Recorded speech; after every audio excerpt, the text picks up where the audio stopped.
Hello everyone, my name is Kuldeep और इस video में हम डिस्कस करेंगे administrative behaviour. Starting this topic with decision making. So decision making by nature problem solving होती है और क्लोजली पॉलिसी मेकिंग को रिलेट करती है। इसका first comprehensive analysis Chester burner ने दिया था। उनके अनुसार डिसीजन का प्रोसेस बड़े स्केल पर वो टेक्निक्स होती हैं जो कि नैरोइंग चॉइस के लिए इस्तेमाल होती हैं, यानी कि स्पेसिफिक चॉइस की बात। डिसीजन मेकिंग प्रोसेस को समझने के लिए मिलेट के अनुसार हमें 3 फैक्टर्स समझने होंगे। फर्स्ट इज इंडिविजुअल्स के बीच पर्सनल डिफरेंसेस जो उनको निर्णायक फैसलों के लिए तैयार करते हैं। सेकंड इज डिसीजन मेकिंग में नॉलेज का रोल। एंड थर्ड इज किसी इंडिविजुअल की पर्सनल और इंस्टीट्यूशनल लिमिटेशंस जो कि डिसीजन मेकिंग का दायरा सीमित करती है। Talking about Herbert Simons concept of decision making, तो साइमन को डिसीजन मेकिंग का फॉरमोस्ट थियरिस्ट माना जाता है। इनके अनुसार डिसीजन मेकिंग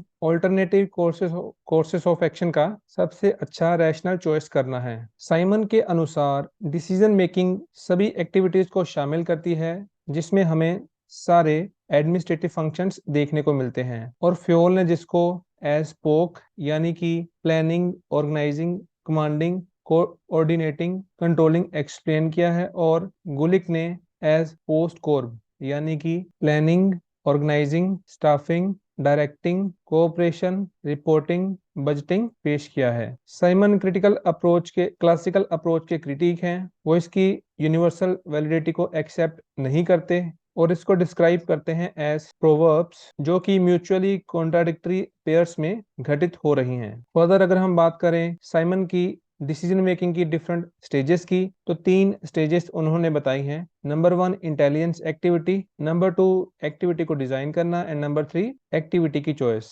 फर्दर साइमन और मार्च ये बताते हैं कि वो ऑफिसर या फिर एडमिनिस्ट्रेटर जो रिस्पॉन्सिबल होता है रूटीन एक्टिविटीज और लॉन्ग टर्म प्लानिंग्स के लिए, वो ज्यादातर अपना टाइम रूटीन एक्टिविटीज को देता है, जिसका नतीजा avoidance of long term decisions होता है। और इस फिनोमिनन को इन्होंने ग्रीशाम लॉ ऑफ प्लानिंग का नाम दिया है। पीटर ड्रूकर ने अपनी किताब द प्रैक्टिस ऑफ मैनेजमेंट में डिसीजंस को जोनरिक एंड यूनिक में क्लासिफाई किया है। फर्दर चेस्टर बर्नर्ड डिसीजंस को ऑर्गेनाइजेशनल और पर्सनल में डिवाइड करते हैं। तो ऑर्गेनाइजेशनल डिसीजंस एग्जेक्टिव्स के द्वारा उसकी ऑफिशियल कैपेसिटी के द्वारा लिए जाते हैं as a member of organisation, जबकि पर्सनल डिसीजंस एग्जेक्टिव के द्वारा उसकी इंडिविजुअल कैपेसिटी से लिए जाते हैं। Further policy and operating decisions, policy decision जो कि पूरी ऑर्गेनाइजेशन को अफेक्ट करते हैं,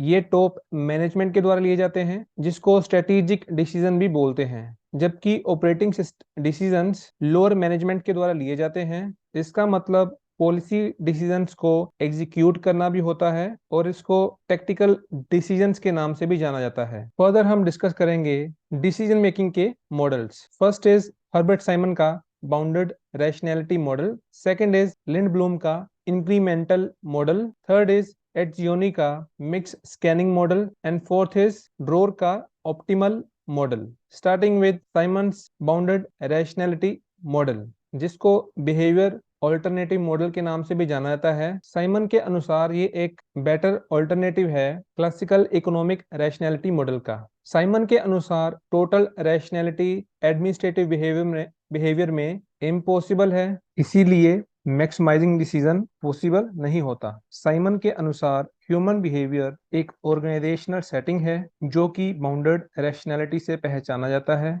और ये फर्दर लीड करता है सेटिस्फाइसिंग डिसीजंस को as against maximising decision. Satisficing decision means satisfy करना। बाउंडेड रैशनैलिटी के लिए बहुत सारे फैक्टर्स रिस्पॉन्सिबल होते हैं जो अल्टीमेटली लीड करती है सेटिस्फाइंग डिसीजंस को। तो एक एडमिनिस्ट्रेटिव मैन ऑर्गेनाइजेशनल ऑब्जेक्टिव्स के नेचर, इंफॉर्मेशन फैक्टर्स, टाइम और कॉस्ट के दायरे, environmental forces, nature of alternatives, awareness of alternatives, उसके पर्सनल फैक्टर्स और ऑर्गेनाइजेशनल फैक्टर्स से प्रभावित होता है। सेकंड मॉडल है इंक्रीमेंटल मॉडल बाय लिंड ब्लूम। इन्होंने यह मॉडल अपनी किताब the science of modelling through में दिया है। ये साइमन के रैशनल कॉम्प्रिहेंसिव मॉडल को ओपोज करते हैं।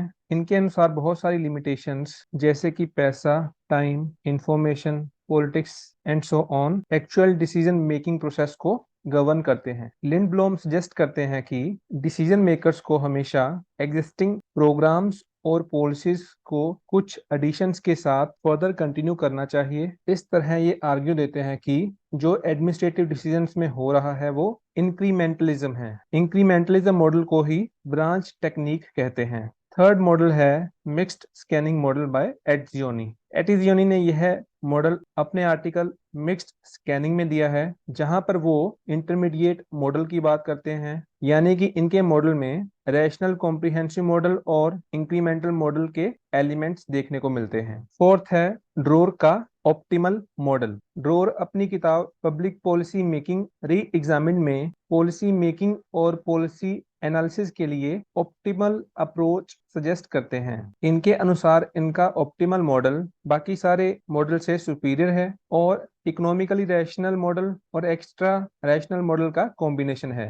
इनके अनुसार इनके मॉडल की 5 विशेषताएं हैं। इनका मॉडल क्वालिटेटिव है, इसमें रैशनल एक्स्ट्रा रैशनल एलिमेंट्स हैं, यह बेसिक रैशनल से इकोनॉमिकली रैशनल है, यह मेटा पॉलिसी मेकिंग को कंसर्न करता है और इसमें शामिल है बिल्ट इन फीडबैक। फर्दर हम डिस्कस करेंगे प्रिंसिपल ऑफ कम्युनिकेशन। तो 3 तरह के communications, internal, external, interpersonal communication की बात करेंगे। इंटरनल कम्युनिकेशन में एक ऑर्गेनाइजेशन का रिलेशनशिप अपने एम्प्लॉयज के साथ कंसर्न होता है। एक्सटर्नल कम्युनिकेशन में किसी ऑर्गेनाइजेशन और पब्लिक के रिलेशन को डील किया जाता है और इंटरपर्सनल कम्युनिकेशन में किसी ऑर्गेनाइजेशन के एम्प्लॉयज के बीच का रिलेशन डिस्कस किया जाता है। फर्दर हम डिस्कस करेंगे मीडिया।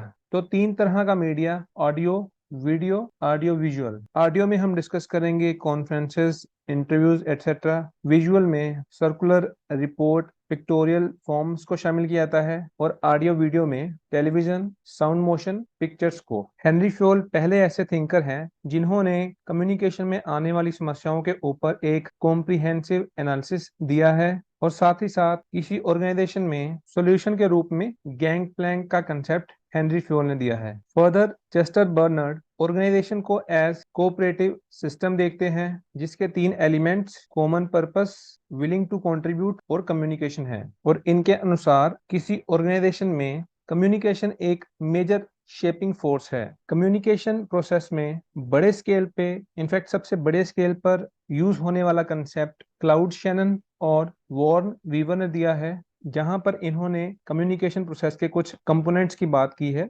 जैसे कि जब कम्युनिकेशन प्रोसेस स्टार्ट होता है तो सोर्स से स्टार्ट होता है, then encoding, message, channel, decoding और रिसीव होता है फाइनली, एंड देन फीडबैक। ये शैनन वीवर का मॉडल ऑफ कम्युनिकेशन प्रोसेस के नाम से फेमस है। फर्दर मिलेट इफेक्टिव कम्युनिकेशन के 7 एलिमेंट्स जैसे कि clarity, consistency, adequacy, timeliness, uniformity, flexibility, acceptability की बात करते हैं और टेरी के अनुसार फॉलोइंग 8 फैक्टर्स कम्युनिकेशन को इफेक्टिव बनाते हैं, जैसे कि अपने आप को फुली इन्फॉर्म करना, एक दूसरे के ऊपर म्यूचुअल ट्रस्ट एस्टेब्लिश करना, एक्सपीरियंस की कॉमन ग्राउंड को फाइंड करना, म्यूचुअली नोन वर्ड्स का इस्तेमाल होना, have regard for context, secure and hold receivers attention, examples और विजुअल एड्स का इस्तेमाल करना और डिलेइंग रिएक्शंस को प्रैक्टिस करना। फर्दर है कंट्रोल। तो कंट्रोल किसी भी ऑर्गेनाइजेशन में जरूरी होता है प्री डिसाइडेड गोल्स को अचीव करने के लिए। कंट्रोल के प्रोसेस में 4 स्टेप्स को फॉलो किया जाता है। नंबर 1, एक स्टैंडर्ड को इस्टेब्लिश करना, परफॉर्मेंस को मेजर करना, कंपैरिजन जो किसी ऑर्गेनाइजेशन के इस्टेब्लिश स्टैंडर्ड्स होते हैं उनके साथ, and then corrective actions by the management. Control के लिए बहुत सारी टेक्निक्स जैसे कि पर्सनल ऑब्जर्वेशन करना, control report, management by exception, management by objectives. ये कंसेप्ट पीटर ड्रूकर ने अपनी किताब प्रैक्टिस ऑफ मैनेजमेंट में दिया था।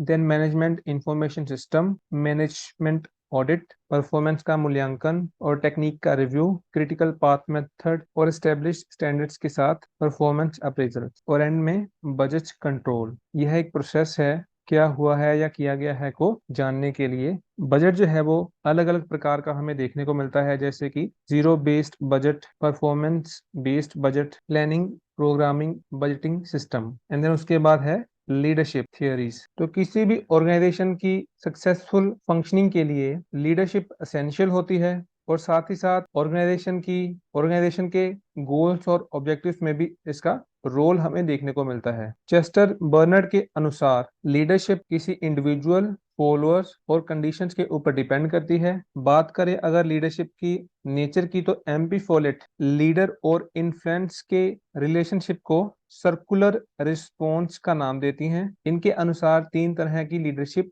डिफ्रेंशिएट की जा सकती है। पोजीशन के अनुसार लीडरशिप, किसी इंडिविजुअल की पर्सनैलिटी के अनुसार लीडरशिप, और जो फंक्शंस परफॉर्म किए जाते हैं वो वाली लीडरशिप। इनके अनुसार third one, leadership of function जो है बाकी लीडरशिप टाइप्स के ज्यादा इंपॉर्टेंट है। लीडरशिप के सोर्स ऑफ इन्फ्लुएंस क्या क्या है, तो जॉन फ्रेंच और बर्ट्रैम रेवन ने 5 सोर्स ऑफ लीडर्स इन्फ्लुएंस जो कि लीडरशिप के ऊपर बेस्ड है बताए हैं। जैसे कि कोर्सिव पावर का मतलब बलपूर्वक शक्ति, then reward power, legitimate power यानी कि legal power, expert power and referent power यानी कि रेफरेंस। फर्दर है लीडरशिप के डिफरेंट स्टाइल्स। तो जब एक सुपरवाइजर या एक ऑफिसर अपनी ड्यूटीज को परफॉर्म करता है तो सुपरवाइजर की तरफ से सुबॉर्डिनेट को लीड किया जाता है, जिसको लीडरशिप स्टाइल में रखा जाता है कि कौन सा तरीका जो है सुपरवाइजर ने अपने सुबॉर्डिनेट को लीड करने के लिए इस्तेमाल किया है। तो तीन तरीके हो सकते हैं।